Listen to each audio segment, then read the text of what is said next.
What do Jennifer Aniston and Dolly Parton have in common? Well, more than just their stunning looks and stellar careers.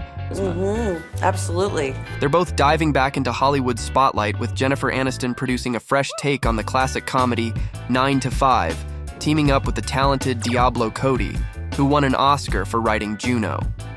In this remake, Jennifer's production company, Echo Films, is partnering with 20th Century Studios to give a modern spin to the beloved 1980 film. The original story cantered on three working women, played by Jane Fonda, Lily Tomlin, and the iconic Dolly Parton, who joined forces to stand up against their sexist, egotistical, lying, hypocritical bigot boss. I'm no fool. I killed the boss. You think they're not going to fire me for a thing like that? Hush. I'm excited. The legacy of the film is as far-reaching. Along with inspiring one of Parton's many Grammy-winning hit songs, the original 9 to 5 also spun off into both a TV series and a Broadway musical adaptation. So, it is a challenge for any filmmaker who tries to reimagine an iconic piece of dollydom. And Lord, look at the success it's had. However, with Diablo Cody on board, Aniston's production company Echo Films must be feeling really confident and excited to put a fresh spin on this beloved classic. I would probably have the same reaction of like, I just did that. But why this project, you might wonder, especially since Jennifer hasn't been in many movies lately, focusing more on her Apple TV series, The Morning Show. Is 9 to 5 just a quick money grab for her, or is it a passion project? Well, let's take a peek at Jennifer's financial journey to find out. These are issues we need to discuss and talk about. Right. While we'll probably never know the exact numbers, various sources suggest that Aniston's net worth is around $300 million.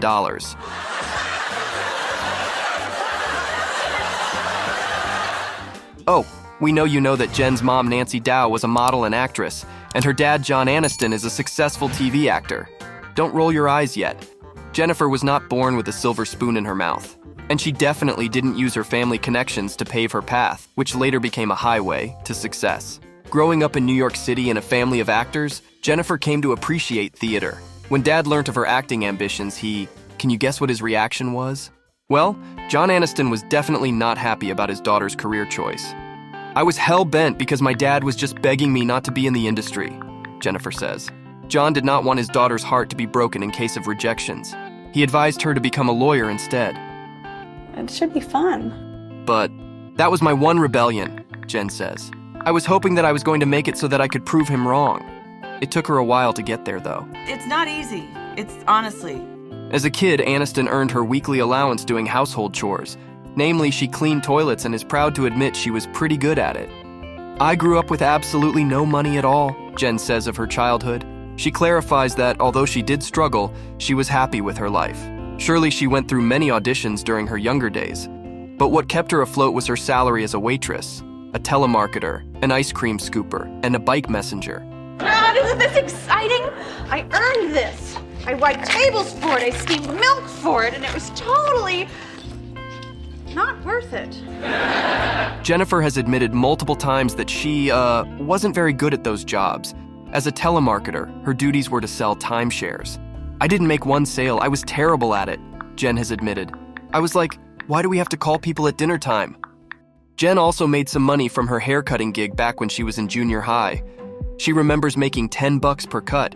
She even offered to cut her dad's hair. Years later, however, he confessed that he would have a professional hairdresser to clean up Jennifer's creation at his workplace on the set of Days of Our Lives TV show. Aniston had to wait tables for several years before finally securing her first acting gigs. But then again, it wasn't instant success. It's our sheer luck that Jennifer Aniston did not give up after her first not-so-successful attempts to make it in the showbiz industry. "I just had this deep feeling in my gut that somehow something was going to happen, and I just had to be patient," the beloved Friends star said. Finally, in 1994, Friends came along.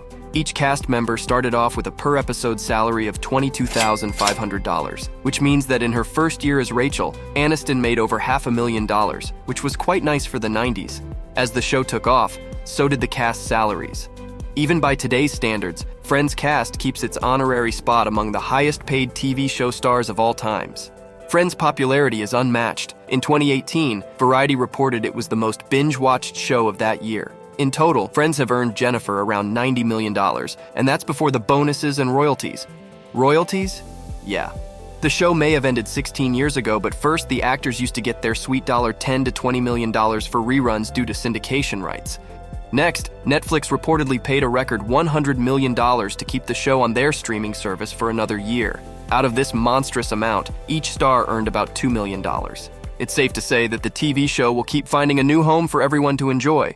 Out of every job she has taken so far, which one is the most challenging for Jennifer Aniston? The actress says it's her role on Apple TV series, The Morning Show. Aniston plays an early morning TV news host who finds herself in the middle of a sexual misconduct scandal. It's one of the hardest jobs I've had, Aniston told Entertainment Weekly. I knew I was up to the task, but then there was the excavation of all the emotions in order to create this world for this woman.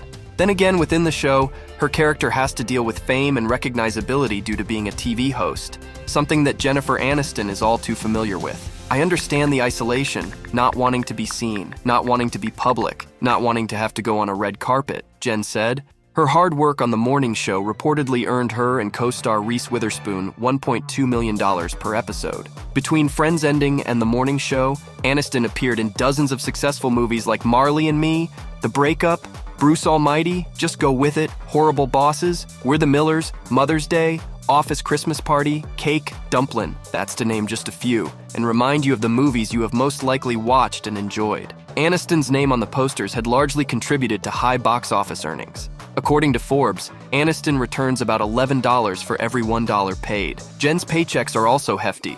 From 1997 to 2011, for instance, she made $75 million, with an average salary of $8 million per movie. Like we said, acting isn't Jennifer Aniston's only source of income. America's Sweetheart is a major brand endorser, too. That was her in that Microsoft's 60-minute instructional vid for the Windows 95 operating system. Since then, she branched out to partnerships with Emirates Airlines, Smart Water, a Coca-Cola company-owned brand of bottled water, and hair and beauty products like L'Oreal and Aveeno. We are speaking of 8-figure endorsement deals here. Aniston's name is well known behind the scenes too. Back when she was married to Brad Pitt, the couple founded Plan B Entertainment Production Company. When the spouses split, Pitt became Plan B's sole owner. Jen, of course, had her own Plan B. She is currently helming her own production company, Echo Films. Over the years, Aniston has grown weary from many not-so-positive aspects of fame. At the same time, she gets to experience the many perks of it. Her paychecks, influence, the many doors open before her, living in luxurious Beverly Hills mansions, and having other celebs as her closest friends. But is she still as natural and humble as she was in her waitress days? We'd say yes, she is.